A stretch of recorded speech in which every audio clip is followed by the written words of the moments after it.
Look at the World Health Organization. I just Googled it. It's the symbol of the snake and staff symbol. The caduceus. It's supposed to mean the message between God and humans. The messenger between the gods and the humans. Not God, the gods. Greek gods. That's what the reference of the staff and the snake symbol is. And that's what's on the World Health Organization logo. Why?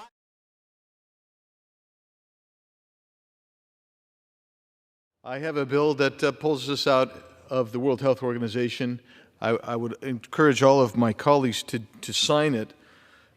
If you watched the head of the World Health Organization, Dr. Tedros, today speaking at the World Economic Forum, they are planning to use the next epidemic to impose world governance. I mean, he basically said that. So I invite you to watch that. That's the head of the World Health Organization. Member states of the United Nations approved the political declaration on pandemic prevention, preparedness, and response. In May 2024, 194 member states of the WHO will have their final vote on both of these international agreements. This process takes place behind closed doors. It is not reported nor discussed in our newspapers, in our national parliaments, in universities, nor in society. The WHO claims in these two legal instruments an absolute and non-questionable leadership in all health matters.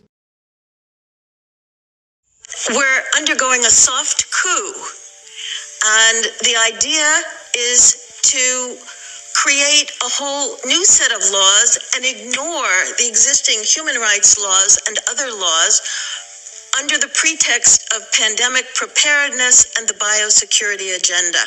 The WHO is developing through all its nations, but with the WHO Directorate in the United States in charge, a pandemic treaty and amendments to the existing international health regulations that will remove the human rights protections currently embedded in the IHRs, will enforce surveillance, censorship, get rid of freedom of speech, require governments to censor and only push a single narrative.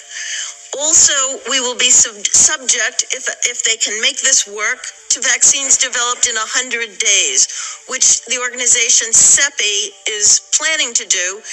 And one of the people who founded CEPI was Jeremy Farrar, who is now the chief scientist at the WHO, to bring this forward. Other things that amendments do is to bind the states so they're no longer recommendations but enforceable edicts.